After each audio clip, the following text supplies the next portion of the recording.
Good evening, everybody. Welcome to the 10th anniversary of Dive In. Thank you so much for coming. Thank you for everybody organising the event and also picking a wonderful Photoshop picture of myself.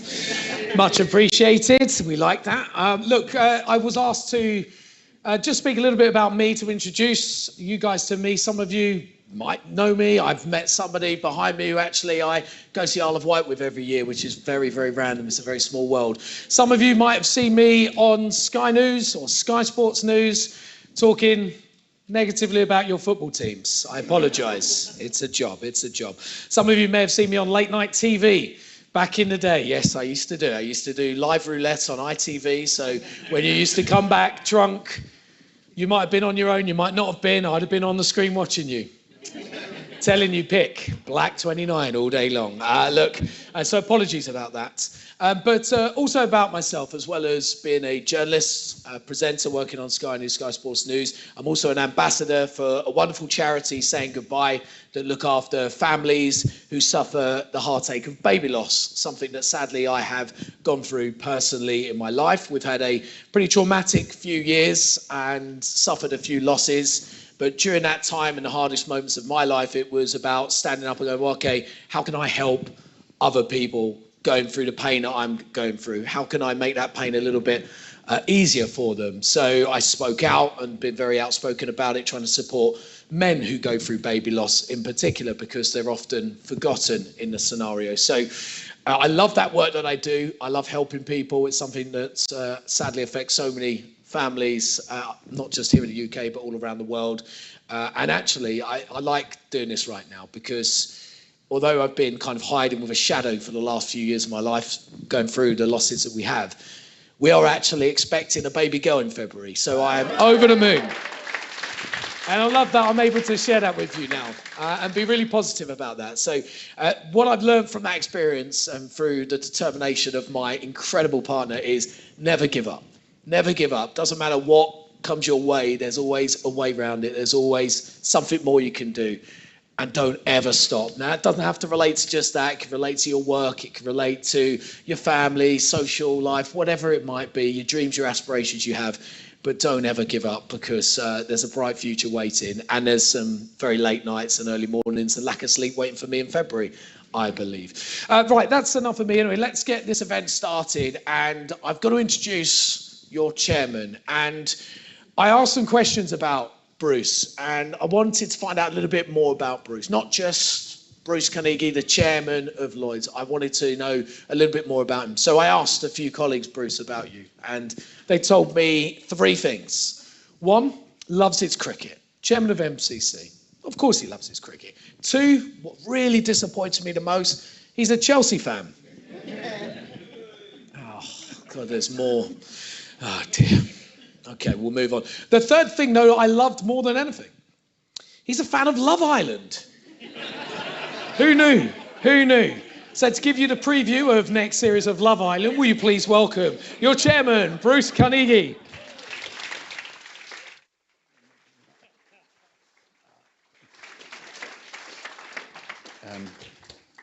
I was going to open my remarks by mentioning that I was up with the Labour Party conference on Sunday, and this was bound to be a much better gig. But after that introduction, I think I'd rather go back to Liverpool. Look, good evening to everybody. Thank you so much for being here and joining us this evening to celebrate the rounding off of this week's Dive In Festival, and indeed to celebrate the 10th anniversary of the Dive In Festival, which was conceived here at Lloyd's, was shared with the London market, and is now a global phenomenon in our industry, and a phenomenal development it has been. This evening, we celebrate our differences, our shared humanity, and the boundless potential that comes from bringing diverse perspectives together. We'll also, no doubt, reflect on a principle that's at the heart of everything we do here in our industry, and that is resilience. And we've already heard a great example of that from James, and a great exhortation never to give up. It's what's needed to weather storms of uncertainty over the centuries and to build a brighter future in the face of risk. And I hope we'll have the opportunity to explore resilience, the resilience that's required to succeed and thrive in all fields, from the boardroom to the sports field, on air and on screen, and promoting a culture where every voice can be heard and every individual has the same chance to succeed. Over the next hour and a half, we will hear stories and insights from the world of sports and entertainment. And first up will be our keynote speaker this evening, Vicky Gosling, OBE. Vicky has had an outstanding and varied career, a former group captain in the Royal Air Force, Invictus Games visionary, motivational speaker, and FinTech board director, which makes her extremely qualified to talk about leadership and motivating others. Following Vicky, we'll welcome our panel to the stage, hosted by James, who you've met already, but also joined by Katarina Johnson-Thompson, double heptathlon world champion and 3 times Olympian, stuck in traffic, so not here yet, but if there's one person who ought to be able to sprint all the way here, leaping over London buses, it's Katarina, so I'm sure she'll be here in time to join the panel. And last but not least, comedy co-host of The Last Leg, Alex Brooker. So thrilled to have them all, and I think you've bought a ticket to the right gig this evening. This year's Dive-In Festival has been an opportunity to celebrate our achievements within our industry over the last decade and to plan for a shared, sustainable and resilient future in the years ahead. I'm delighted to say that we've had more people here in London and globally engage in the Dive-In Festival than ever before, thanks to the hard work of many hundreds of volunteers worldwide. I hope each one of you takes something valuable away from Dive-In, your Dive-In experience this year, whether it's your first time or your 10th. Finding inspiration in others and engaging with different perspectives is a great way to build a world where everyone has a seat at the table. I'd like now then to hand over to Vicky to welcome her to the stage, and please join me in doing that. Vicky.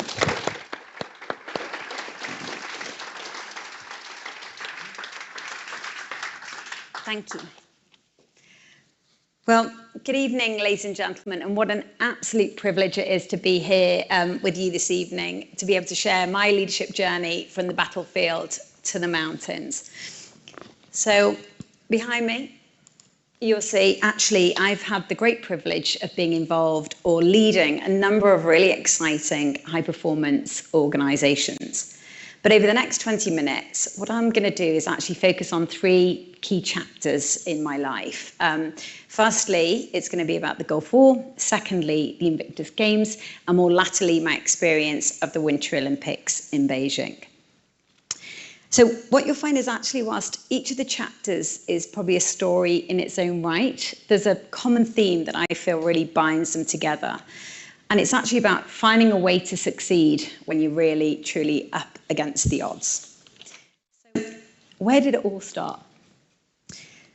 So I was really fortunate. I spent nearly 21 years actually in the military, deploying all over the world, and had a fantastic time. But when I really reflect back on actually what helped me and led me to where I am now, I think there were 2 real fundamental key moments. Number 1 was the deployment to the Gulf. And number 2 is actually setting up what became the Combined Services Adaptive Sports Association.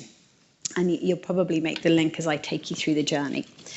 So taking myself back to 2002, I was sat at my desk as effectively a squadron leader at Royal Air Force Waddington, when the station received notification that I was actually going to be deployed into America. Well, it's deployed, but it was effectively sent over to the States to be part of the strategic planning team for what was to become the invasion into Iraq some months later. And my role was actually, when we got over there, was to be looking at the basing options that we were going to be finding ourselves in. So I was working a night shift because we were working to Qatar. Qatar was where the headquarters were. And I would be sitting there, and we had a great big map on the wall. And what I had to do is then work out actually where were we going to be having our aircraft, who's going to be forward, who's going to be back, and where was everybody going to be located, and who was going to actually be on the bases, and how are we going to get them in and out, and contingency planning for all of that. So at the time, there's 21 bases. And so there's a great big map on the wall, and each of the bases was listed contingency planning 1 to 20, so CP 1 to 20. And I used to look at this map and very much of the opinion that if you actually create a rumour and stick with it, then it may become a reality. So I'd look at the map and I say, you see over there, because Turkey was a basing option at the time. And I say, right, that is exactly where I'm going to go. And the reason being was actually that in Turkey, I thought it was far enough away from the action. But also I knew I was going to be co-located with the Americans, and I knew that we were going to have from experience a Baskin-Robbins and a Domino's. But sadly, but actually the reality was I'd also point at CP5 because I was a bit of a coward, and I would say CP5 is definitely not on my bucket list. And the reason I didn't want to go to CP5 was because actually CP5 was going to be based on the borders of Iraq, and we were going to be providing with a mission to provide close air support to the Special Forces. And clearly I thought, well, it's a little bit too scary for me. I joined the Air Force, not the Army. And but what happened, getting onto the bus actually on the 18th of December, that's precisely where I find myself heading. So I ended up actually deploying out there in January. What I can say, and it looked a little bit like this. It was really austere, effectively. It had everything from camel spiders to scorpions. And if you don't know what a camel spider is, it's where effectively two of them travel in pairs. One of them anaesthetizes the fleshy areas around your lips, your cheeks, your bum, and the other one eats you. So, I wasn't really that excited about that kind of experience. But anyway, I did go. And I spent just over 6 months there, and I actually probably experienced one of the most fundamental makings of my journey. I learned so much there. I learned that actually trust in the military is absolutely key. People will literally go to hell and back for you and for what they stand for. And as an individual, actually, you're fairly insignificant. It takes a real strong team and a team around you to actually get things done. But what I will actually also say is that it was the first time that I actually realised the realities of war. When I joined the RAF some years earlier, I certainly did not expect war. War certainly wasn't the forefront of my mind. I can tell you that. I joined to travel. I joined because I wanted to fly helicopters, and I actually joined to play sport. So war was far from it. Anyway, let me take you to the lessons, because hopefully you'll be able to link to some of these. So firstly, one of the main lessons from that chapter in my life of going to war was the answer today might not be the answer tomorrow. I think when you find yourself faced with real uncertainty, the logical pathway is not always clear. And actually, it takes real courage and conviction to make a decision at that point. The other thing is, it takes a lot of humility and actually perspective to be able to change that decision when you figure out that you haven't actually got it quite right. I call this, I tend to use so an example of three ways of saying this is when you get into that space of uncertainty, just accept what you can and you can't control, and then align yourself and align your team to the new environment that you find yourself in, and accelerate that decision making. Because I think when you find yourself in a period of uncertainty, actually your team want you to be decisive and they want you to be quick with those decisions. And the second one is very much you really, and I think this is really important for this audience as well, you are really only as good as the people that you surround yourself with.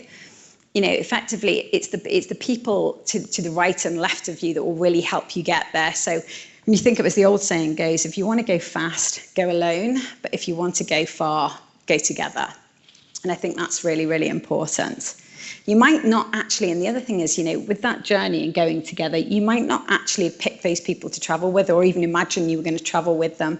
But what you'll find when you go on that journey, what I found when I went out there, because actually we were all thrown together, we haven't actually worked together before, we're from all different backgrounds. But what I found is actually within that team and spending that amount of time with them, you find something unique and something special pretty much about everybody that you end up traveling with. And it's really important to find that special part and to find that uniqueness to create the success and to create the strength that you need to have to succeed.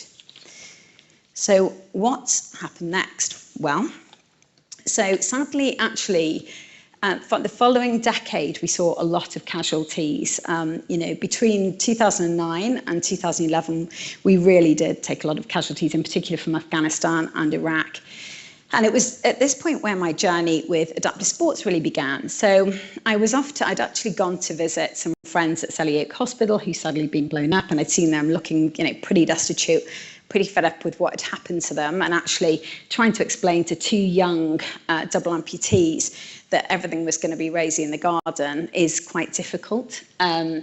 So I went to go and see them again, actually, at a place called Selly Hospital. Selly, it's not here anymore. Sorry, it's Headley Court, and Selly, it's not here anymore. It's actually the rehabilitation centre where we rehabilitate our wounded, injured and sick.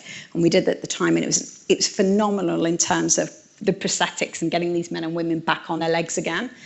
And I actually was leaning over the balcony trying to spot my two buddies, and leaning over the balcony, I actually looked, and there was a mat with 12 double amputees, which is quite a shocking sight when you haven't seen that many amputees all together in one go, particularly with the age range going between 18 and 32.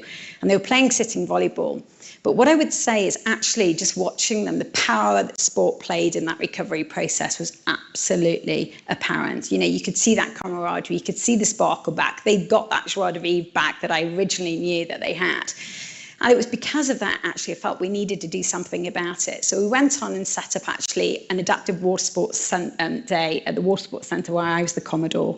And we also went on and set up a wheelchair tennis day, actually. I used to play tennis for the Air Force, so we got the Royal Engineers and got them to build the ramps and lower the sinks and do whatever we could, as Royal Engineers are brilliant at doing. And that's when effectively the Combined Services Adaptive Sports Association was actually built using military facilities to support our men and women so they could get back into that environment and do sport. And actually, because a lot of them are very competitive and that's where they thrive. So then, having sort of created that, I became known as a bit of a guru in adaptive sports. Not that I was, but I just knew a little bit about helping set it up. And I was sat at my desk. By this point, I was a group captain at Royal Air Force Benson, and it was 2013. And I was sat at my desk, and I was due to deploy to Afghanistan as the detention centre advisor to the Secretary of State. Did you? Did you now?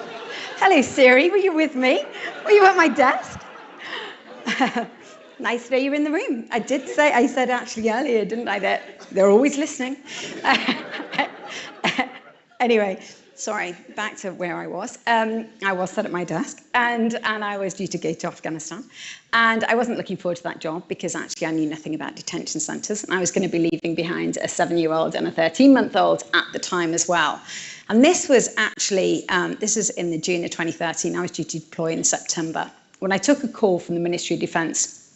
And the call had come because Prince Harry had gone out to America, and we'd sort of sent him out with 30 Brits to have a look at what was the Wounded Warrior Games that the US had created. It was phenomenal. It was all about actually supporting their wounded, injured and sick servicemen and women and getting them into sport. So we'd sent him out there to have a look at what it was about. And it was actually whilst he was out there for 4 days, and then he had a press conference. And he's very passionate and speaks, you know, as he feels. And he effectively said at the end of the press conference where he ad-libbed, look, I cannot wait to take this back to the UK and make it bigger and better and international. And with that, my life changed. So I was no longer going to Afghanistan. I was actually going to Kensington to help build what became the Invictus Games. So that's where that started. And actually, what we did was the first stop was to actually find out where we were going to host these games. And of course, we'd had a really successful Olympics in 2012. So the London Olympic Park made the perfect location. So we popped out to go and see Boris, because Boris was actually the mayor at the time, and knocked on his door and asked if we could use the Olympic Park. And he said yes, which was a good start. And then we brought Sir Keith Mills back, and he'd actually been one of the chairs for the Olympics in 2012. So he became the chair for what became the Invictus Games. We actually then had to decide who was going to compete in these games. So we used the nations that effectively had been fighting alongside us in Afghanistan and Iraq, we thought was a really good start. So using the mantra of we train together, we fight together, and now we're going to recover together. We actually had 14 nations, which also included Afghanistan and Iraq. And then we put 7 sports on. And we used the Invictus poem, which was by William James Ernest. And I think it was so powerful because it was all about, you know, I am the master of my soul. I am the master of my fate. You know, I'm the captain of my fate. Or the other way around, apologies. The series thrown me, see. But yeah, so it was, it was a phenomenal games. Over 400 competitors. We had huge success. And actually, it was life-changing for so many people. You know, on this picture, actually, you'll see there Dave Henson. he became a Paralympian, having started running actually first at the Invictus Games. And then obviously you've got Michelle Obama. She is a legend in herself. And just in this top picture here, I actually gave birth sort of 3 months before the games to Elliot Invictus, which is actually called, in that photograph there, because just one week after after he was born, he became part of the organisation, came back to work with me, and we did call him Invictus as the middle name. So Harry actually wanted him to be called Invictus as his first name, but we all thought that was a bit weird. So we called him his second name, but his third name is James, so it does sound a bit like Invictus Games. He did actually ask me as well why we had called him that when Charlotte, his sister, and his brother both got normal names. So anyway, moving on. So beyond then, what happened at the end of the London Games is I was really privileged because I was then asked if I would become the chief executive and take the games onto the USA. So that's exactly what I did. And we grew the games again. We brought in an additional sport. We brought wheelchair tennising because it was quite close to my heart. We expanded the nations. We made it 15. We brought Jordan in. And so we ended up with 500 competitors, 10 sports, and a phenomenal games in Orlando. But one of the things that I found really challenging to start with, it was actually really challenging because I'd left effectively the military to go and do this role. But not only had I done that, when I turned up in the USA, I'd left behind this sort of board of directors that were effectively the directors for the Olympic Games in London 2012. And what I then found was actually the board of directors that my chair had chosen for me in the States was actually more aligned to A-list celebrities, with President George Bush Jr. as my honorary chair. So you can imagine that was fairly daunting. But the games were hugely successful again. And actually, they've gone on since then. And I've been privileged to be the strategic advisor for the Ministry of Defence for them. They subsequently went on to Canada. They went to Sydney. They then went on to The Hague and more latterly Dusseldorf. And the first Winter Invictus Games is happening in February in Whistler. And then it's just been announced, you may have heard, actually it's coming back to Birmingham in 2027. So it's been a really exciting journey for it, and it's done incredibly well. So what did the games actually teach me? Well, inspire, not require followership. I think if you can inspire people to follow you, rather than requiring them to follow you, the ability to create movement at scale is so much easier. And what I think we did quite well was actually we took these inspirational individuals and we told their stories. And through that, we were able to inspire the nation and actually get people behind what the Invictus Games stood for, which is very much about using sport, the power of sport in the recovery journey, and showcasing what the military all stood for. The next one is friends and family are key. And I think this is really important, and it's important for everybody in the workplace as well. I call this the matchstick analogy, is effectively if you're an individual, then you're fairly easy to break, but actually as a bundle, it's quite tough to break you. And I think actually the friends and the family of the wounded, injured and sick we found were absolutely critical for the individuals actually to recover. So we had to look after them as well.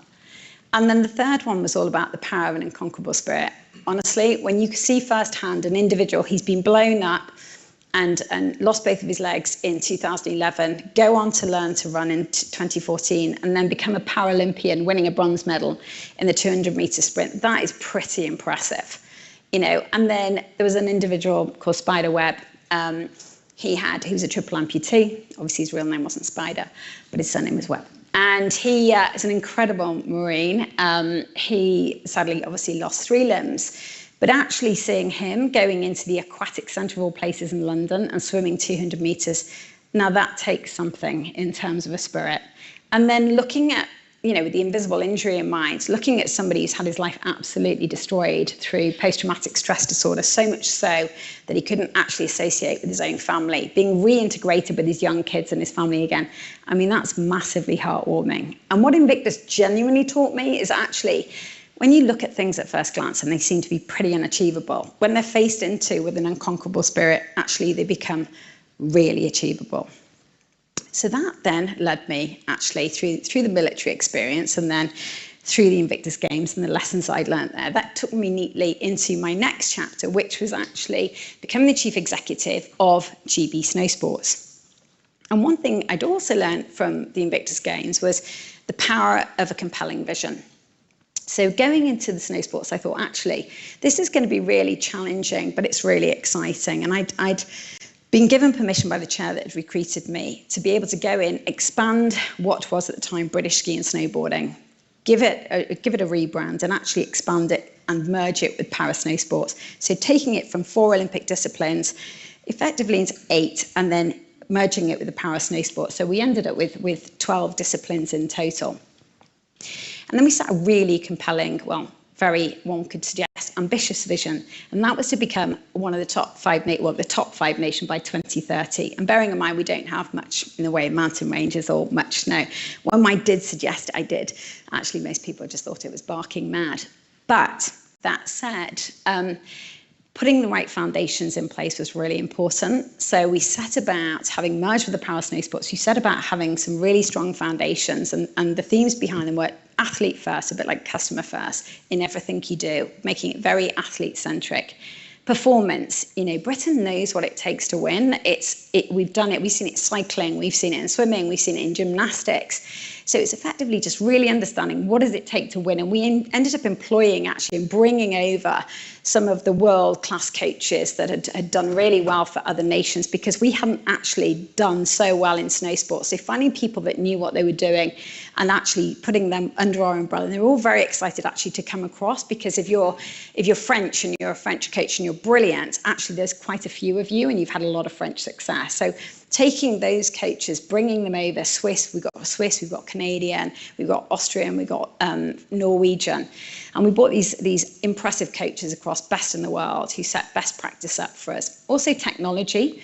We're really proud of the fact we started looking at helmets in terms of concussion. We started looking at waxes. We also managed to get McLaren's to come in and work with our Olympic team, and Williams to build our sit ski for our Paranordic athlete, who proudly won a silver in the World Championships in Paranordic. Actually, he was also an Invictus Games athlete, ex-soldier.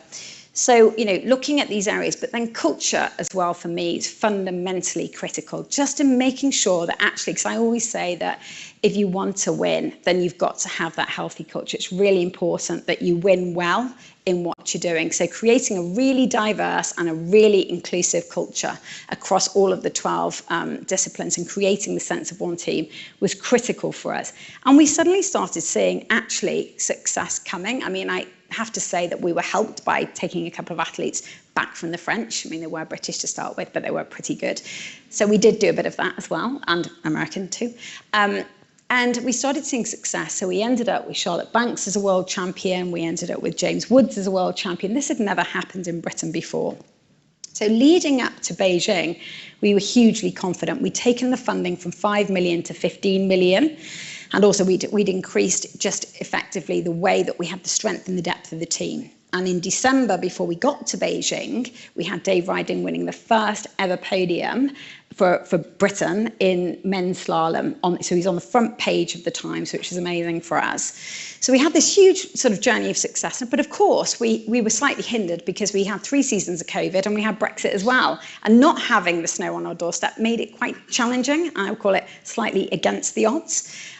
So of course, we got to Beijing, and we were quite excited that we were about to change history with the results that we could get at the Olympics. But unfortunately, we ended up in a situation, and I think hindered by everything we'd endured with COVID and Brexit, we ended up in a situation where the reality was slightly different, actually.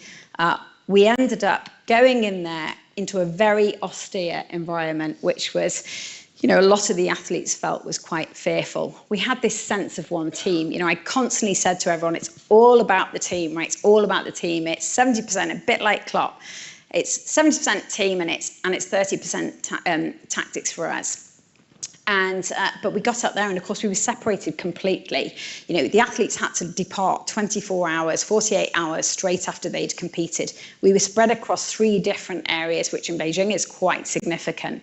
It was minus 26 degrees. It was absolutely freezing with the wind chill on top of that.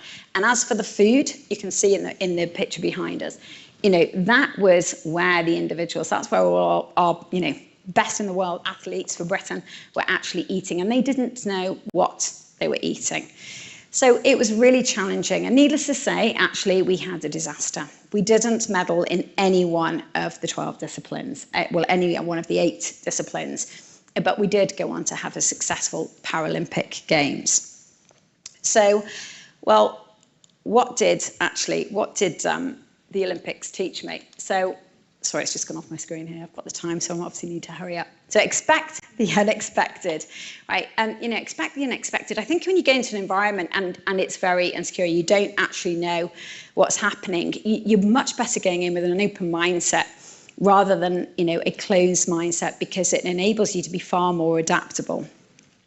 The other piece is actually don't take winning for granted, because it can cause you to be quite complacent and you can miss things. And I think I was probably actually guilty of that, having had, we were taking 2 world champions, we were taking previous Olympians, we were heading in there on the backdrop of a fantastic history of results over the past sort of couple of years. And so I was rather complacent probably. I think it threw me off my guard.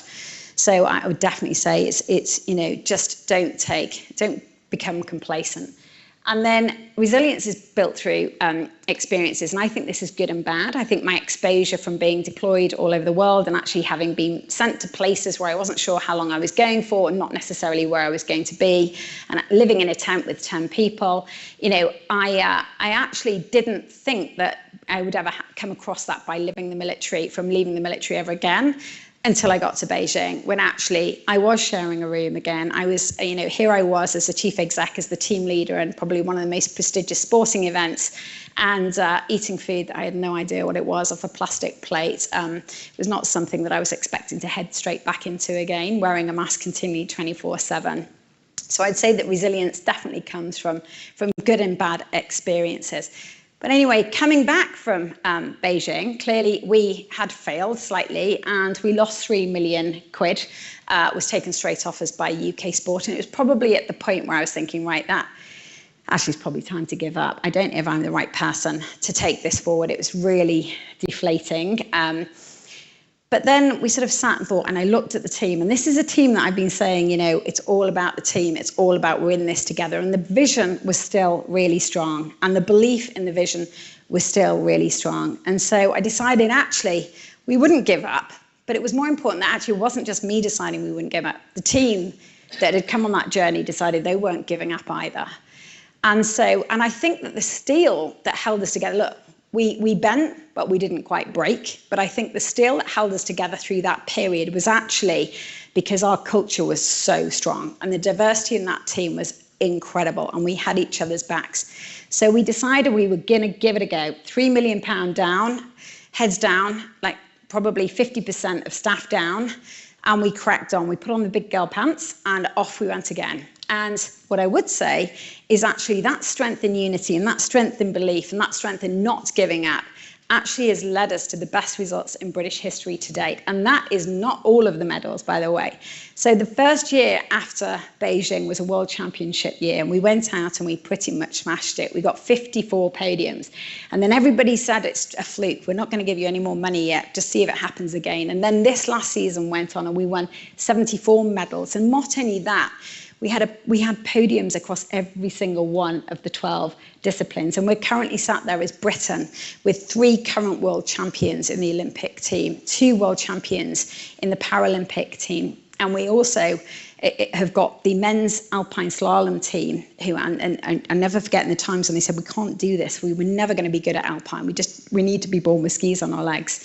And actually, our men's alpine slalom team is currently sitting 6th in the world as we speak, ahead of America, ahead of Canada, and ahead of Italy, who only have 600 resorts. So we haven't been doing too bad. But look, just to take you quickly back to the chapters I've said, and I think that the theme that comes through it, and what is the real sort of thread, what are the key factors that have led to success against the odds? And I think it's all about a really strong belief in the vision, a really, really strong, diverse team, but also you cannot underestimate the real true power of an unconquered spirit.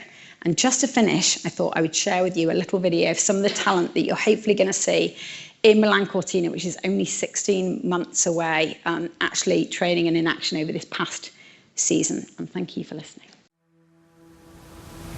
7-8.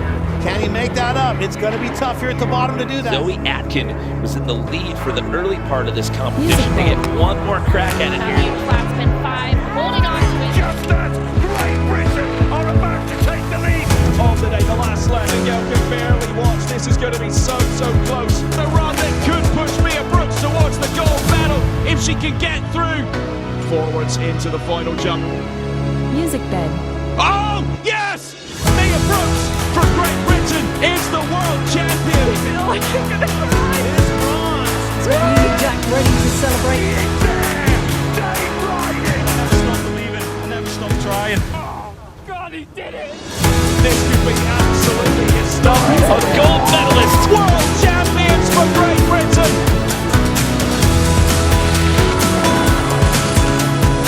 Right on.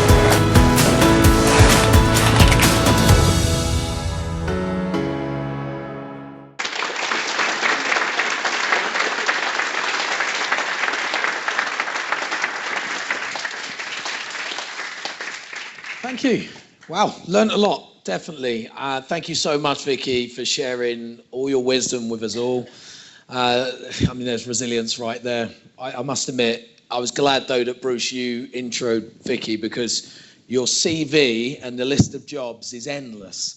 And I'm glad you remembered that, because I certainly wouldn't. Look, what I thought we'd do now is just invite our panel guests. I think we're still waiting for our Olympian. She's still making her way through London. So it doesn't matter if you've got an Olympic medal. You can't get across London very easily. It's difficult. But I will introduce back onto the stage your chairman, Bruce Carnegie-Brown.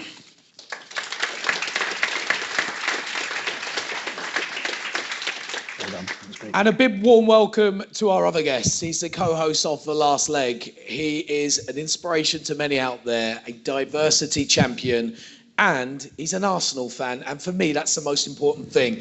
I'm very biased. Alex Brooker.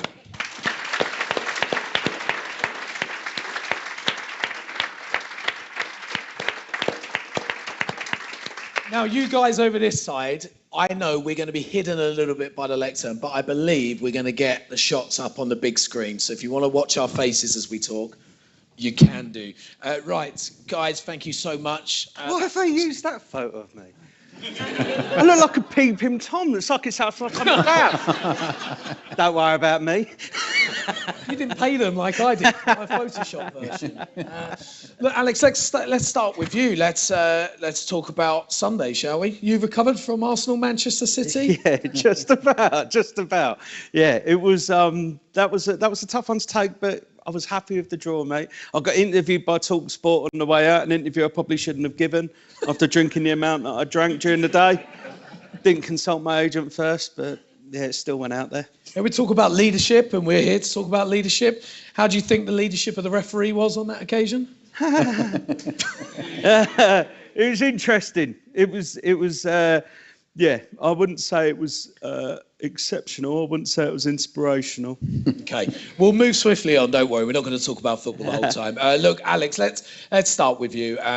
Look, talk to us about a little bit more about your journey, where you've come from, and also, if you don't mind sharing your first experience being on TV, because my first experience being on TV, I was in my swim shorts, and that was it, on a desert island, living my life on a reality show, right? Honestly, best life ever at 22. Yours was very, very different.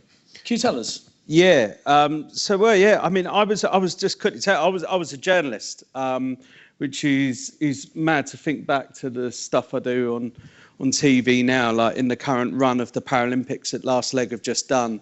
For a whole 15 minutes of live television, me and Josh Widdicombe were dressed as shoes, and we ran out of time to actually explain why.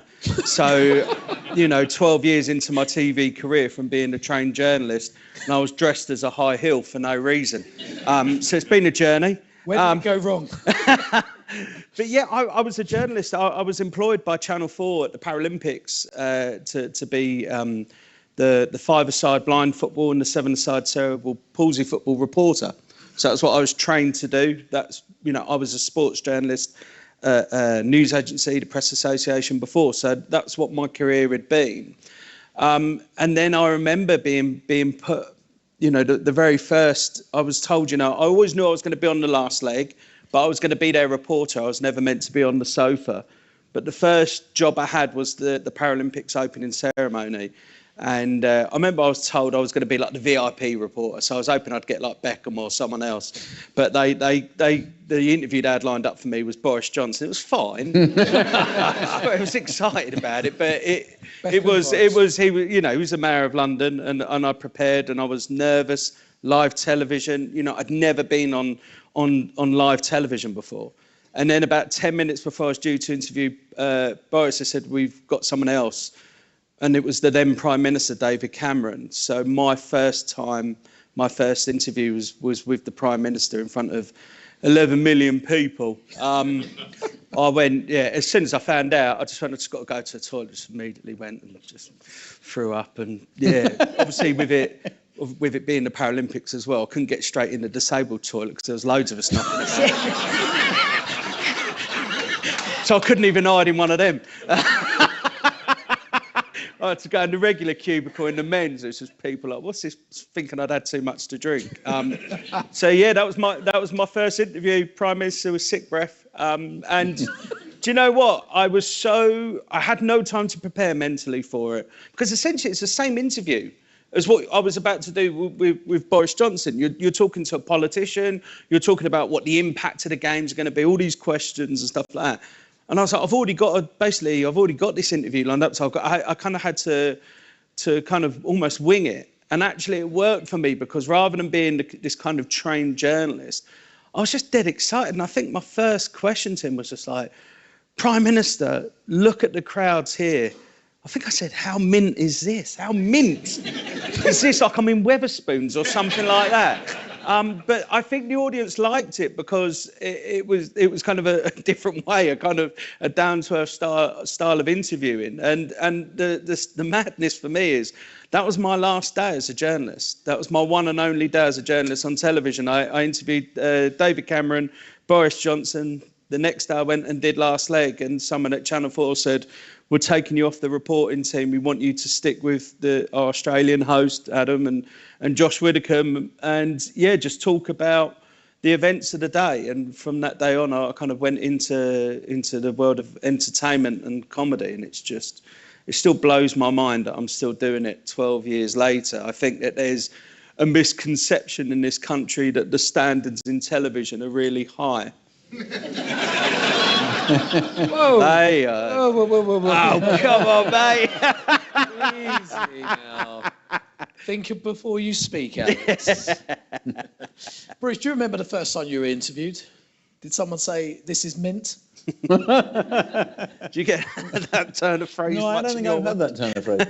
There are interviews, particularly, I only do business-related interviews. Disappointingly, nobody wants to hear me on anything else. And I was in New York in May, and I had an interview on CNN. There's a chap called Richard Quick there, who's sort of a Brit, so you think he might be a friend, but actually he's been there too long, so he's gone over to the dark side. And they're all very nice when you come in, you know, and they chat away to you, and you think, oh, this is going to be quite nice. And then it was a really weird setup where, although I was at CNN's office studios, and so was he sat in a different room from me, and he talked to me on a camera, and I had to talk to him on a camera. And that was extraordinarily weird. And his opening line was, having been very nice to me until we got to the opening line, was, I have a beach house on Long Island, which is insured by Lloyd's, and the price went up 40%. Why?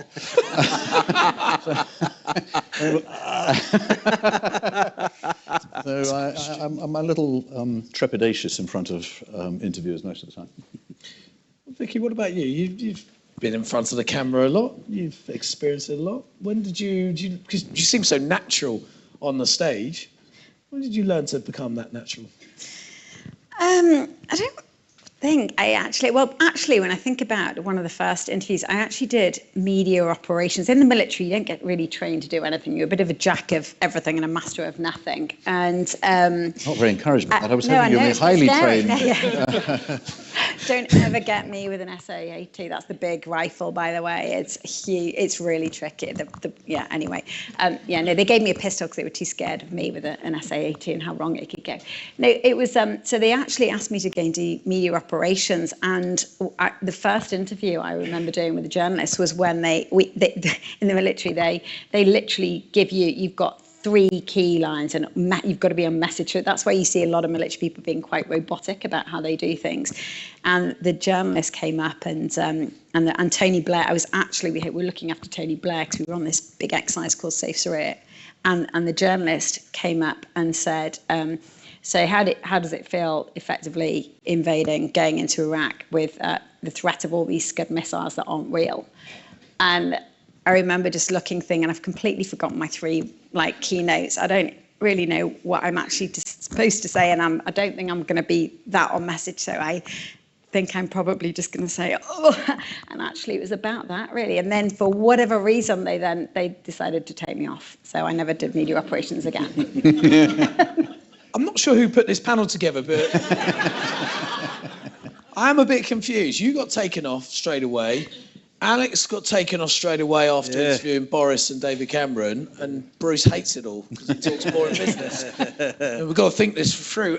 Alex, I watched The Last Leg. I'm a huge fan, and one episode and one segment that made me smile a lot was your experience going into school for the first time. Well, for secondary school, I think it was at 11 years old. Yeah. Can you share that story? Yeah, I mean, the thing about this story and about it was of its time, which is always a worry when you have to clarify that before. But this was 1995 and the world was a bit different then. And my first day at secondary school, our first lesson was swimming. And it wasn't like I didn't go to a private school. It just happened the school had a swimming pool, an outdoor swimming pool. It was freezing. And to be honest with you, it was better having fewer fingers and toes. It was that cold, if I'm honest. And it was one of those things. So our first lesson was swimming. And I remember being so excited to go. And I was like, this is amazing, like first lesson swimming. And then the games teacher got out this little kayak and he stuck me in it. And I was like, oh, we're doing kayaking first day at school. How amazing is this? And then he put some armbands on me. And at that point, I was thinking, well, I can swim, but OK, is this kayak safety? I've never been in one before, I assume so. Then he didn't give me an oar. And at that point, when he didn't give me an oar, I did start to think something might be up here. And then I started to wonder, how do you get another 30 of these in this pool? Because it wasn't that massive. And then, because I didn't have an oar, I started to spin 360 kind of it. But on every 360 turn, I could see the other kids doing like swimming, doing like whips up and down. And I remember one of the lads who'd been to primary school with me went, "Sir, why is Alex in a kayak?" And he went, "Well, you know, obviously Alex has his arms and he's got one leg, so it's going to be very difficult. You know, he can't swim, so I just wanted him to feel included." And the lad went, "But sir, I went to primary school with him. He can swim further than me. He's got all the badges." And honestly, you've never seen a look of horror like you saw on this games teacher's face. He came running up. He said, "I'm so sorry." He took all the armbands off. He's like, "Are you going to be all right?" I was like, yeah. So he kind of got me out and he kind of like chucked me in out of the kayak. But just to mess about with him, I kept my head under for a bit. But that was my first day at school. And do you know what? It was an incredible, because now that sort of stuff makes it's got Daily Mail written all over it. Someone's getting cancelled. There's, you know, people with pickets and stuff like that outside the school. But I genuinely, and that sounds bad, I look back on that with such fondness, because that teacher had never had a disabled pupil before. He genuinely, his heart, even though the methodology was slightly off, but his heart was essentially in the right place. He just didn't ask me because I think he was so nervous. And actually, after that drew a line in the sand, and he never questioned. I never got questioned again what I could and couldn't do at school. Actually, I mean, to be honest with you, it kind of went against me, because when I wanted to get out of cross country because of my leg, he weren't having it. So I kind of done myself over. But I do look back at that with fondness. I always look at these things about what would I do in this scenario. And I've underestimated other disabled people. Genuinely, the photo you had just then of the gentleman, the triple amputee going into swim, I was watching it, and I've covered 4 Paralympic Games now, and I genuinely was looking at that photo, and as somebody who's done something, wondering what his technique would be, how he'd do it, and I was literally just figuring it out, just wow. But again, that's just someone as another disabled person, do you know? How much has that perception changed now compared to, you said 1995 happened in school? You see that now we've gone a long way past that now. Yeah, I think like anything, attitudes progress with time across the board. I think that any change that's meaningful takes time, and I think that change with attitudes towards disability is sadly slow, but and again, you know, it just these things I realise do take time. I think that, you know, certainly in my world, you know, kind of the Paralympics, you know, there was I didn't audition for Channel 4 until the last day, until I was really convinced to, because I grew up without disabled people on TV, and I had a misconception that there must be a reason why none of us are on there. Is it society doesn't want to see us? And sadly, I grew up thinking that someone like me shouldn't be seen. And that's really sad when you think back of it, but that was the truth of the scenario. It was the truth. You didn't see us knocking about. And then Channel 4 did the Paralympics, and, you know, the coverage of, it's an elite sporting event, first and foremost, and just that coverage across the board brought kind of a visibility out there, and I think that it heralded the start of our show. And, you know, as I said, the fact we've been going 12 years is testament to the fact that the audiences actually were ready for it, and they did want to respond to it, and they did want to see us. So I think that attitudes have changed. I think sadly there's a lot of areas in society still, you know, all the while you've got somebody like Baroness Johnson-Thompson having to crawl off a train. When she went out to the Paralympics, you've got people being stuck on flights, wheelchairs damaged. I think accessibility is still, things like that. All the while stuff like that goes on, for all the progress I think sometimes we make within the media, and in our industry there is, I think that there's still, I'm well aware there's a long way to go. Absolutely. Alex, also, if you haven't seen Alex's introduction to the Paralympics, I really recommend watching it. It is unbelievable. It's some of the best. It's about 1:30, and it is sensational TV journalism, and you haven't lost it. Oh, thanks, mate. Should I tell you something incredible about that? I wrote that, hung over that piece. You should see it. Genuinely, I did. You're changing my work ethic now. Now, we have got a spare seat, and there was a challenge for our final guest, and that was traffic in London. But we knew if anyone was going to beat London traffic, it would be, what, 3-time Olympic silver medalist, double world champion. That's what we needed. Not just in one event, maybe 7 events. Will you welcome onto the stage Katarina Johnson-Thompson?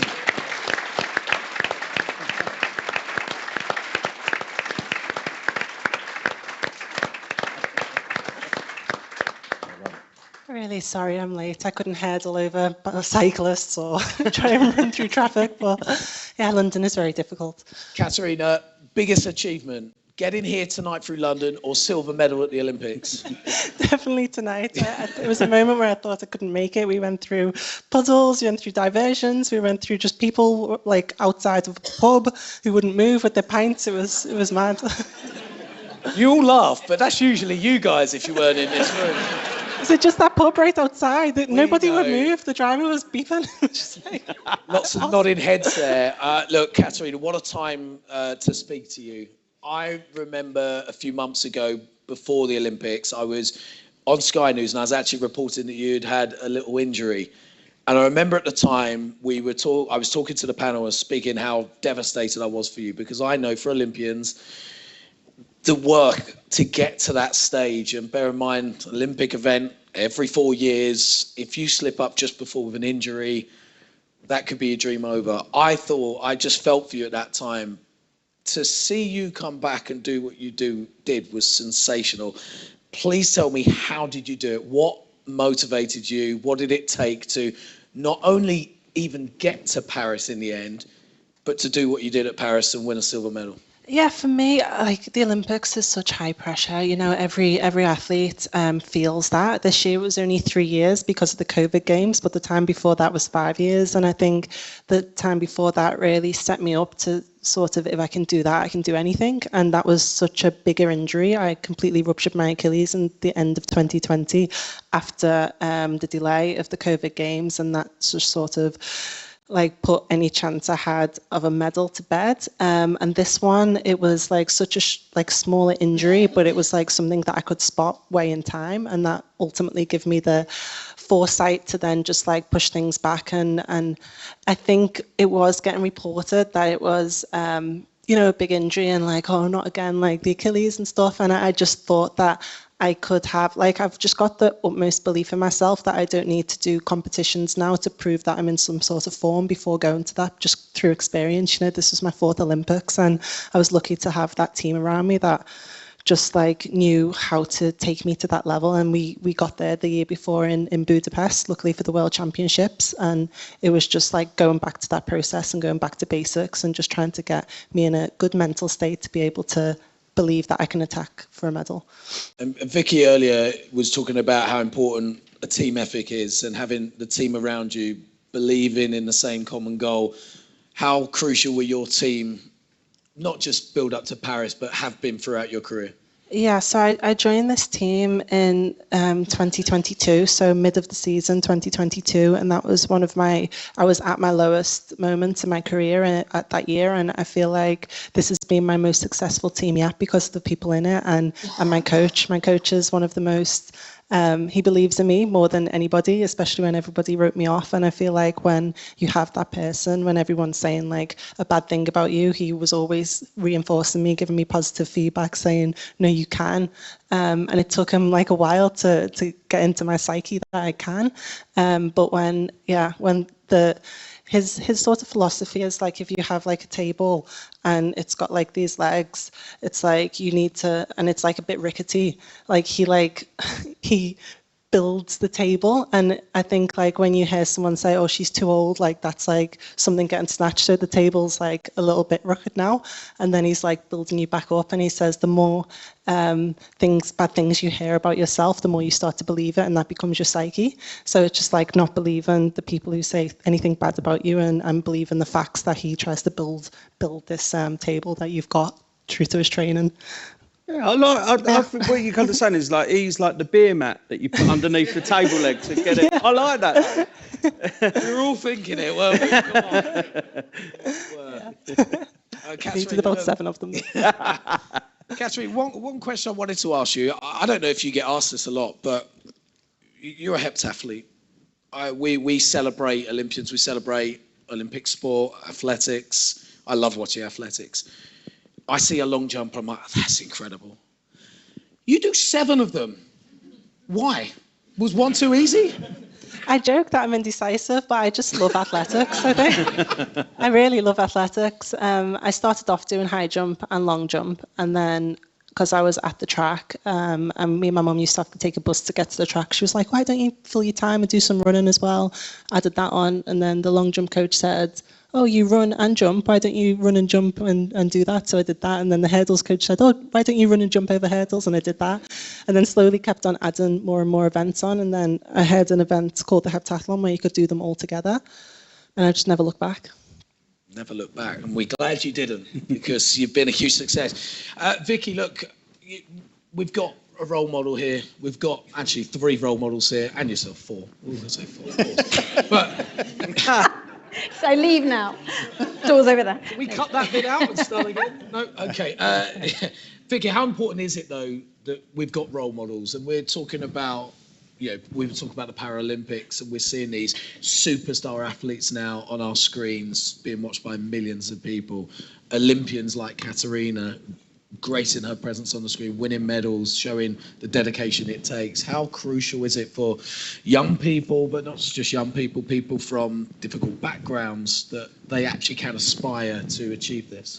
I think, you cannot underestimate the power of the inspiration of watching sport and seeing how achievable it comes back to that unconquerable spirit, and hearing what you've gone through as well. And I think it's really important, because when we were looking at the some of the men and women who've been blown up, for example, giving them the belief that actually it was possible, and that you could actually achieve an awful lot despite having lost 3 limbs. And then, you know, one of the scenarios I absolutely love is when I see some of our blown up, injured men and women who then speak to youngsters. So you often see them talking to, you know, a young double amputee who is, you know, has been born with a defect or has sadly ended up with meningitis and lost their legs. And then you hear individuals talking a bit like your story in the swimming pool. You know, if what you can achieve is very feasible, and when the kids can see it's really feasible, it's very doable, you're inspiring them to go and follow it. And we see it a lot with the winter athletes. You know, when I stood up and said, right, we're going to become a top 5 nation by 2030, the amount of kickback and grief I got was untrue. And actually, obviously, I started believing it with all the negative press once we bombed in Beijing. But since we've actually started getting, you know, podiums and putting athletes, we've now got world champions, as I said, in Britain. People have started believing, and actually, it's created. You should see the snow domes. You know, they're packed. Actually, kids are now taking it more and more and realising. I mean, Mia Brooks is 16. She's the world champion, the winner of BBC Sports Personality of the Year at 16. She spent most of her life living in a camper van. She wasn't affluent. She didn't come from a background of you know, big means, but actually look at her now and she's nails. So it's so important. It's so important to have those inspirational characters to be able to follow and to look up to. And I think, you know, and nothing about men, but women as well. I think seeing women, all these women now having babies and going back to sport as well. I mean, that's so important. In the military, you know, when I had my 3rd and I was looking at, did I go back or go and do the Invictus Games? The guy that was looking after my career literally sort of almost sat me down and said, look, we've never had any of you, like group captains having babies or anything. And now you've got 3. We're a bit worried about how you're actually going to do it, you know. But for other women were thinking, fantastic, actually, it's really feasible. You can have kids, you can go and do it. And I think seeing it in sport now has really changed the dynamic. You know, it's fantastic. Yeah, we see it in sport a lot.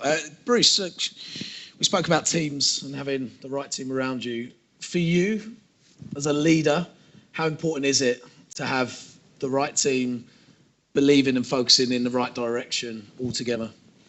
Oh, I couldn't get up in the morning without a team. I think it's vital. That's team, not tea. It's vital to the success of any enterprise, by definition. And we all have strengths and we have weaknesses. And one of the things I counsel people is to be clear what their strengths and their weaknesses are, and then when you put the team together, make sure you've got people that compensate for your weaknesses. And actually, you tend to be good at the things you like doing, and so there's an instinctive, I don't really like doing that, and it's probably because you're not very good at it. So find somebody for whom that's a dream activity, and it becomes a really much stronger team, because everybody is compensating for everybody else's weaknesses and somebody's got your back. And you spoke incredibly eloquently about the importance of trust in those situations so that people don't feel exposed and left high and dry. And I think all of us, know that, who work certainly in this environment, that without partnerships with other people, without relationships of trust, you don't get anything done.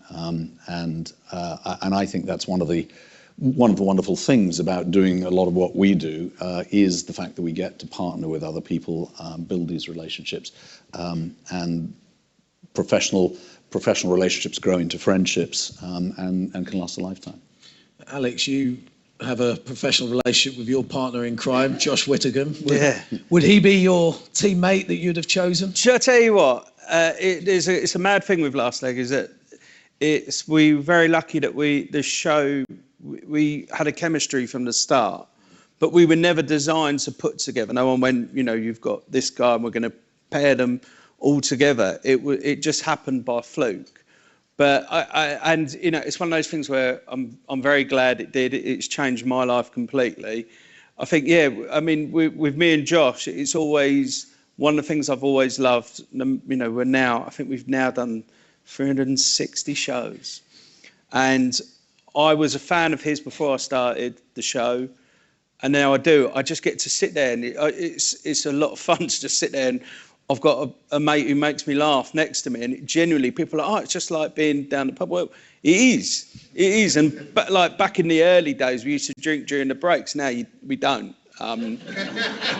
But it was that Ofcom? No, do you know what? There was a thing where you realise actually if you have a drink in every break, there's only like 8 or 9 minutes between them, so that's pretty fast. Yeah. So we'd get to the end of the show and end up doing a song, and you get up and you'd be like, "Whoa, boss, this is a bit much." So yeah, we've knocked that on the head during the show. We're professionals. I think you should bring it back. Oh, no. No, not at all. No. You can say something, weren't you? No, I was just going to say about the team thing, because I think it's really interesting what you said about the table. In the military, everybody always says, the military is a family, right? So it's almost like a cliche. But the reality is people thrive when when you know that somebody's got your back, you thrive. And I think it's such, and it's just saying, with colleagues and understanding people. And I think understanding people, but also understanding your people and respecting their whole. So understanding who surrounds them, who's, finding out about them so you can really understand them goes a heck of a long way. And not only do they thrive because they know you've got their back, but actually you also get a sense that they've got your back, and then your colleagues end up having each other's back. And I think that creates such a successful environment and such a successful team spirit. Yeah, for me, I've had a couple of coaches, and in that 2022 season, just to speak on personal experience for it, I had a coach at the start of the year who was trying to build up confidence through lies. And he would time runs, and then he'd tell me like, oh my God, like 16.9 for 150. And I'd be like, oh, I'm in good shape. And then like the more lies, it was like a fake confidence. And I got to a competition one day and I like did a 200 and it was acting like I just ran a mile. It was that. And I was like, why am I on the floor? And then all my results were really shocking. And you just realise like you lie. And then I moved to this, my new coach, my current coach who I had now, and he'd just time me and he'd look around because he didn't want to tell me a bad thing, but he also didn't want to tell me, a lie. And ultimately that gave me the trust in him to know that when he actually says a good thing about me now, I have the utmost belief that he's like telling the truth and I am in good shape, because when I was at rock bottom, he didn't try and build me up in a fake way. And I think that comes with a lot of trust and yeah, you can do it in the wrong way. But yeah, I really trust my coach because of that. Do you have people around you that you trust that give you different pieces of advice? Because I'm thinking, as an athlete, if you've given the same direction every single time, is that a good thing, or is it better to have more diverse thoughts coming into your training? I have different coaches for different events. So my coach is like the head coach, so he delegates different events to different people. But ultimately for technical advice, I have to trust that what they're saying is the right thing. And sometimes I don't get it on the first go. So you are getting told the same message over and over again. But my coach likes to see things as like a puzzle or Sudoku. So he goes like, why am I not getting through to you by saying these words? Like, how do you take my words? And then we'll just like talk it through, and he tries to figure out the way I think, which I think helps me. And he coaches the athlete, not the event, which is what he always says. That's very good advice. Alex, do you get feedback much from your performances?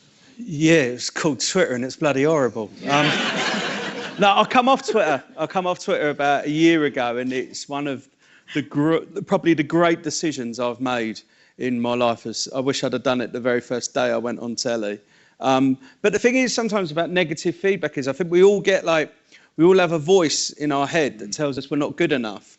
And sometimes, certainly with social media is the worst for it, you can find yourself almost looking for things to back up the voice in your head that tells you that you're rubbish. And, you end up ignoring the 100 nice comments, and there'll just be one.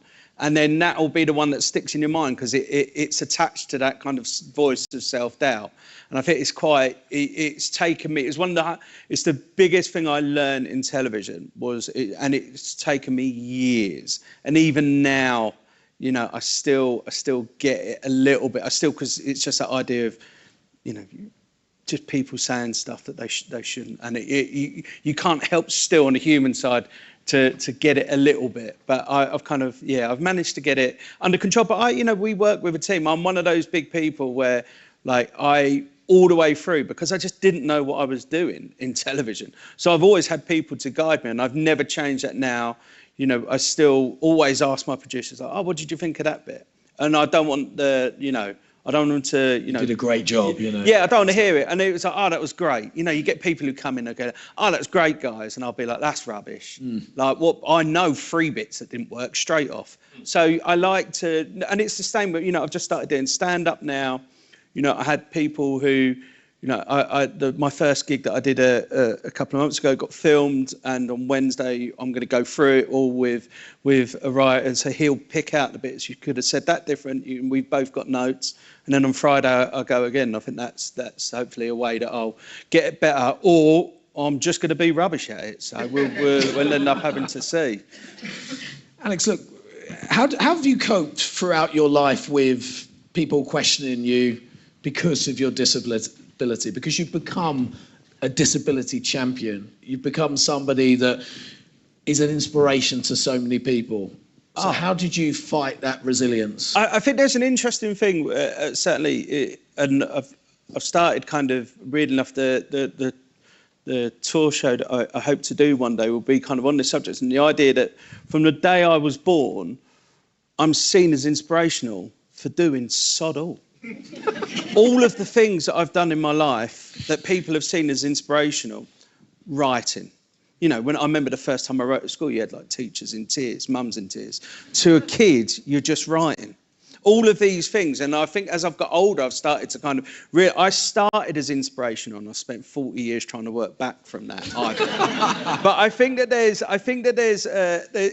sometimes it's difficult, because I think that sadly in a way where people look at you different, and I've had that throughout my life. It's kind of weird, I used to get stared at because of my disability, and one of the weirdest things is I've now gone into a job where I'm in the public eye. And I'll catch somebody looking at me on the train. It's just like, is that my hands, or has he watched League of Their Own the other week? Do you know what I mean? And you still don't know, and I still got that doubt in my mind. And I think that sometimes if people can look at you less, it's hard. But at the same time, it's created a resilience in me. And I think that it's like a default. In the piece that I wrote at the start of the Paralympics, it's your default position is one of resilience, and actually it's one of probably my biggest strengths is that I will push myself further. I remember when we did the Channel Swim Relay for Channel 4 in 2019, I think it was. I remember a lot of them. I was the one obviously that had to work the hardest, and I remember a lot of them kind of were really struggling with it. But I was like, no, we go again, because there's a voice in my head that tells you that everyone thinks you're not going to be able to do this. So go and do it. And I think that there's a lot of that. And I think for a lot of the Paralympians, I'm sure a lot of the guys that you've seen in the Invictus Games, and actually across the board in the Olympics, when people say you can't do something, you were saying before, people writing you off, you can either take it and be like, well, yeah, that'll be me done, or you go, actually, it's like a fire in your belly. Like there's sometimes I like it if I remember I did like powerlifting in the gym, and I've got these hooks that go around my hand and doing stuff like that. And when I knew people were watching, because you've got people going out, he's not going to be able to do this, but then I'll do it, and then it's like a voice in your head. They're probably just looking because it's interesting, but it's like a voice in your head. And it pushes you, and I've been really lucky with it, I think. And I can see, I view my disability very much more positively now than whatever I've done, but that's purely because through my job I've had a chance to celebrate it, and I think actually that's probably the best thing that television has given me. Well, that and being able to do a lot of things like Soccer Aid. You like Soccer Aid? Saw that trap as well. Cool. Yeah, again though, that trapped a ball at 80 miles an hour with a metal foot. Someone wrote underneath it, he nearly did it 2 touch. And I was like, what the and it wound me up so much. Never listen to them online. I've still got an online beef with a wonderful fan of mine, actually. Yesterday, I was at Arsenal Ladies doing a preview to their Champions League tie. And after my report, I look on Twitter, Sky had posted something up. And I look, just scroll down. You're intrigued sometimes. You want to know what people are saying. And the eloquent John797843 said that he thinks I should be sacked. And it gets into your head, doesn't it? Yeah, I mean, it does get into your head. Danny Dyer once said, very. Just bear with me. I know it's a good film. Not as well known generally, as the thing that changed my mind on Twitter, Danny Dyer said that Twitter is like looking up the backside of the devil. And it's a quote that stuck with me so much that I ended up coming off it. And it's changed my life. Get off it, mate. You don't need it. Actually, you're a proper journalist, so you do. Yeah. Yeah, that's a problem. That's a problem. Not according to John, I'm not. That's for sure. Look, thank you guys so much. Can't end on a quote from Danny Dyer. We've gone now, Alex. We've gone. No, honestly, thank you. I think all of you just shared, your journeys. You shared some incredible insight to everybody. Sitting here, I have to pinch myself still where I am right now. I've got an Olympian here, four-time Olympian, silver medalist in Paris. I cannot believe I'm on the same stage as you. You inspire me. I love watching you. I think you're an incredible athlete. You've done an amazing job. So well done. Thank you for joining us. Thank you for beating the traffic as well. We really appreciate that. Alex, you just cracked me up. And you're an Arsenal fan. Cheers. So. Yeah. It's a bit of inspiration in there, but yeah, if I gave you some laughs. I don't pinch myself at where I am because I can't. Bruce, you love Love Island. And I'm mesmerised by that, and I still want to talk to you about Love Island. I really do. And yes, Alex, I'm moving on. Vicky, I thought you inspired everybody with your talk, your journey, what you've done, what you've overcome. You just show that your resilience is just second to none. Cannot believe what you've achieved. So, ladies and gentlemen, we put your hands together, our wonderful panel.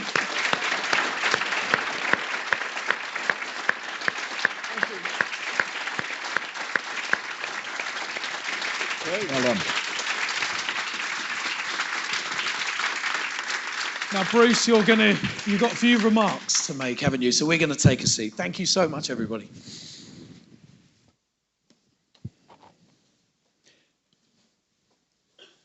Well, look, fantastic panel, and thank you very much to all of them for participating. And indeed, James, well done for managing that process. And Danny Dyer, that will live with me for some time to come. Before we close this Dive-In Festival, and Jason's going to do that for us, and Jason is this year's, and I think last year's as well, chair of Dive-In. It is my opportunity to make a very special presentation. For 10 years now, Dom Christian has been chair of inclusion at Lloyd's and a stalwart champion of inclusion across the marketplace. In his role as a deputy chair at Lloyd's, he was instrumental in the launch of the Dive-In Festival, and ever since has been essential to its continued success. Alongside his duties as chairman of Aon's, it says chairman of Aon here, chairman of Aon's international business, I don't want to over-promote you, but there's upside still, the career's not over. Dom has also played a significant role in launching a cross-industry inclusive behaviours in insurance people pledge, asking firms in our industry to sign up and demonstrate their commitment to a culture where inclusive behaviours are not just expected, but are the norm. Dom is also deeply involved with the not-for-profit organisation Lift As You Climb, which promotes and advises women on career development. After 10 years overseeing the growth of Dive-In and championing culture transformation across our market, Dom has decided to step down as chair of inclusion at Lloyd's and to pass the baton. So Dom, please come up and receive a small token of our appreciation for all you've done for the market and for the industry in promoting an inclusive culture.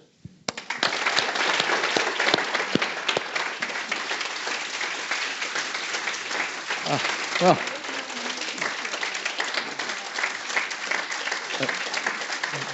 guess what this is? Catholics.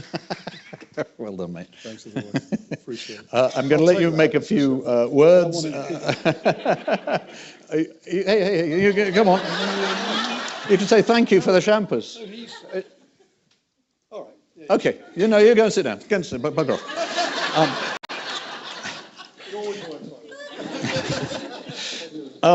So as we turn our focus to the future, we've got rid of the past.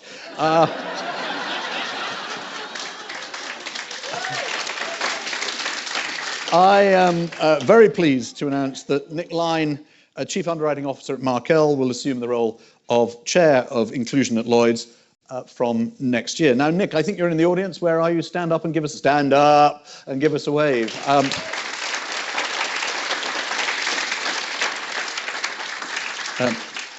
Nick and I shared a rather too intimate moment at Dive In last year, so I think I know him rather better than I probably ought to. Big shoes to fill, Nick. Good luck, and thank you very much for taking it on. So let me now hand over to Jason and get the order of priorities right here. Again, Chair of the Dive In Festival and Global Director of Media and External Relations at Marsh, to send us off for the end of a fabulous Dive In Festival. Jason.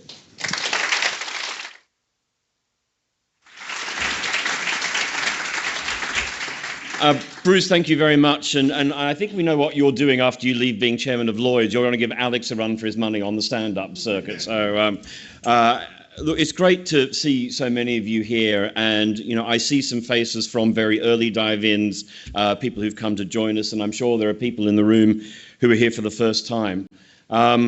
What an amazing festival we've had.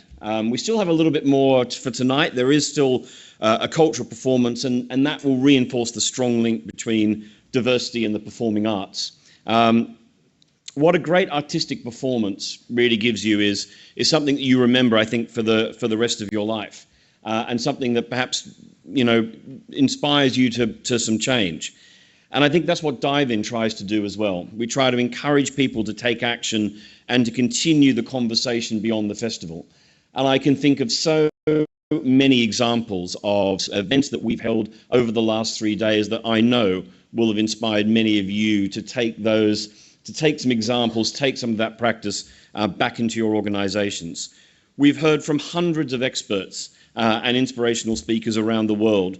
Not only our fantastic panel tonight, and incredibly well chaired by James, but we've heard from Olympic champion Laura Kenny, from the tennis pro Jelena Dokic, from the CEO of Justice Informed, Xavier Rami. We've had opera performances in Jordan. We've talked about insurance literacy in Indonesia. We've addressed mental health in Mauritius and international workforce participation in Puerto Rico. Our theme this year was a sustainable future the next 10 years, and encouraging businesses to take a view of inclusive and diverse cultures, not just as a business requirement, but as Bruce just reminded us, a pivotal factor for long-term success. And anyone who heard Sir Trevor Phillips at the opening event on Tuesday will have been incredibly inspired by the things he had to say about that. And it's been so heartening to see that event organizers all around the world have taken up this theme with gusto. So if you haven't already tuned in to some of the events that were held, I tuned into one in Namibia yesterday and one in Luxembourg, and everyone looking at this issue of sustainability for our industry with a different take. And it's been really inspiring, and it just shows the breadth of the breadth of ideas that we have in our industry all over the world. And it makes me very proud to be part of the insurance industry. We've talked about resilience tonight, and as an industry, we are at the forefront of helping societies and the global economy become more resilient to the many factors, the many risks that they face, from supply chain to cyber to geopolitical risk. And I think we need to, as an industry ourselves, to be resilient. And I think the lessons that we've taken away from our speakers tonight hopefully will inspire us to be the resilient industry that we need to be to help serve our clients all over the world. And as part of that giving practical tips, we've had events that have attracted hundreds and hundreds of people. There have been several events where we've had more than 500 people attend just there, and we know that many more will look back over time. Our most popular events showed the diversity of the issues that we raised. The 3 phases of a women's career, working differently, looking at different ways, particularly post-pandemic, of what makes up the workplace. Talking about the glass ceiling, an event held in the USA, and raising issue that Mark raised so very well about smart habits for children's well-being growing up digital, and the social media and the pressures that children face and what parents need to do. So, if you look, there have been so many different events that have been raised all over the world, talking about menopause, talking about mental health, talking about neurodiversity. And so it's been really fantastic to see that. Now I'm sort of looking sort of at the other side of the room and sort of wondering what's going to be happening next. But anyway, this has been, as Bruce said, the largest and most international dive-in event ever. And it's been a really great way to celebrate our first 10 years. Bruce mentioned that this was a record, and I just want to give you a little bit of context on that. 2 years ago, we had our record dive-in ever. We had 34,000 people sign up for events. And that we counted that a month after. So you can watch on catch-up, it's like the BBC. You'll be able to watch this for another month. And at the end of that month after dive-in, we got to 34,000. Already, as of tonight, we are at 43,359. And I'm convinced that by the time that we look at this at the end of October, we will have reached 50,000. That is a 50% increase on our record year. So a real testament to the incredible thought that has gone in to the events that we've had. We've had 133 events over the last 3 days in 46 countries, and that's another record. We've had support from an unprecedented 32 festival partners, all of which I want to thank profusely. And as I want to thank all of our volunteers, speakers, and experts from all over the world that have contributed to this. And indeed, I want to record my thanks to thousands of volunteers, including country leads, event organizers, employee resource groups, and participating organizations for putting this together. And all of you are the real reason that Dive-In's 10th anniversary has been an unqualified success. Anyway, just to finish, as I continue to look, it was not always guaranteed that this year was going to go smoothly. And in much of the world, DEI has become a point of conflict in political culture wars. And yet the arguments that we've made about broadening our talent pool and making people feel valued and included once they arrive in our industry have been unarguable. And I think the attendance of all of you and so many people all around the world show that there is huge interest in this topic and it is ongoing. And we've held our nerve and we've gone through the hyperbole and we've given a great dive in. One event that I want to particularly draw out is one event yesterday and was on neurodiversity. Now, 3 years ago, we had our first ever event on neurodiversity. Clearly, that's triggered someone.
Bring your calabash.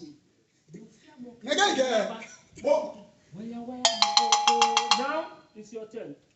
Everybody. Ah, no, I don't want by that. Everybody.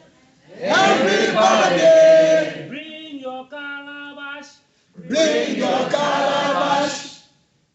Everybody. Did you have breakfast today? Everybody. Bring your calabash. Bring your calabash. Bring your calabash. Bring your calabash. Bring your calabash. Everybody, let's go. Bring your calabash. Bring your calabash. Hey, hold on. I clap 1, 2. I no clap. Only 2. 1, 2. Everybody, let's go. 1, 2. Left, right. Left, right. Let's try. Let's see. Let me see it once more. Show me what's Everybody.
Did you enjoy that? Yes! Now, to make it easier, it's your turn.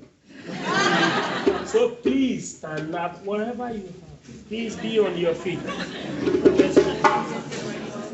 going to be LOB gym. You don't need to go to the gym. Yeah, just a little one.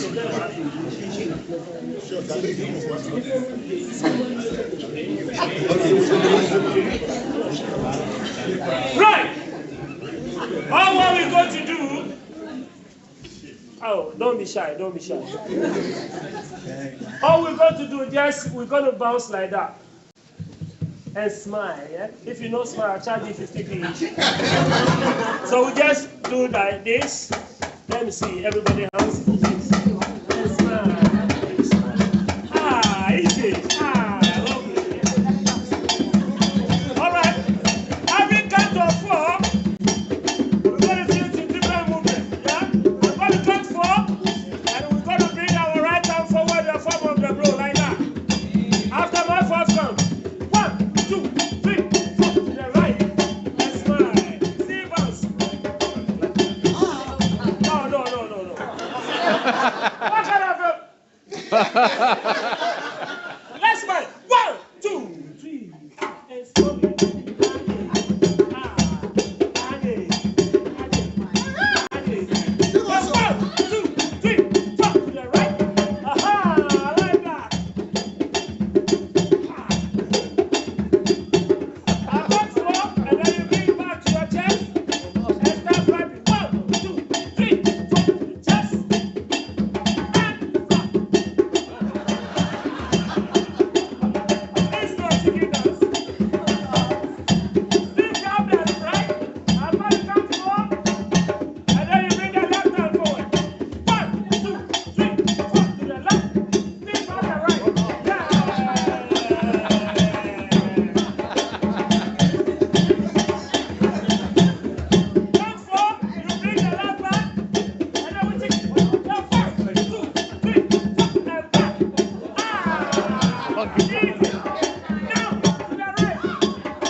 It's going to be a low beat. First gear. Now we go to second gear. 5, 6, 7, and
Yeah.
Once again, thank you so much to the performers of One Drum.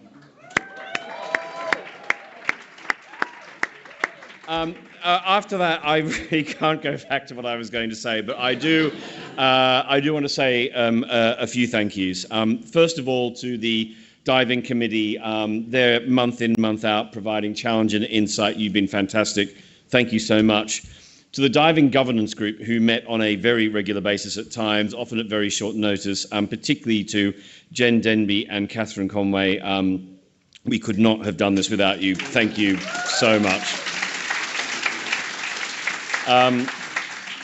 To the team at Gong, to Hannah, Joe, Caroline and Pippa, my huge thanks. We threw vague ideas at you about what we want to dive in, and you turned them into miracles and resulted in what we've had today. Your creativity has been inspirational. Thank you so much.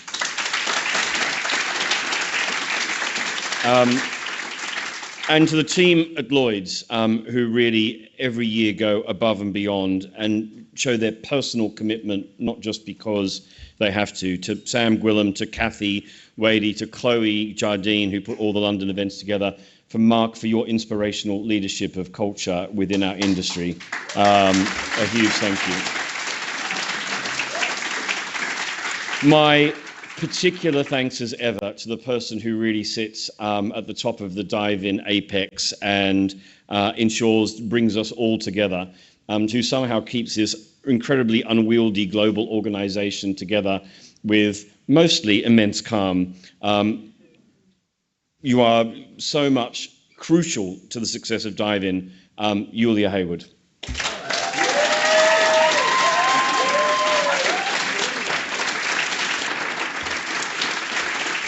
And just finally, I want to add my words to Bruce's to thank Dom.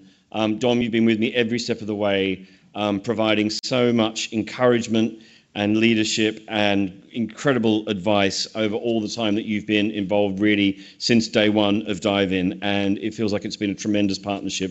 I want to thank you. And Bruce, also finally to you, the support of Lloyd's and the backing that you've given us, letting us have a free hand and to really turn this into an amazing international event. Your support has been very much valued, and we will miss you as well. So with that, thank you everyone for coming. Drinks will be served next door.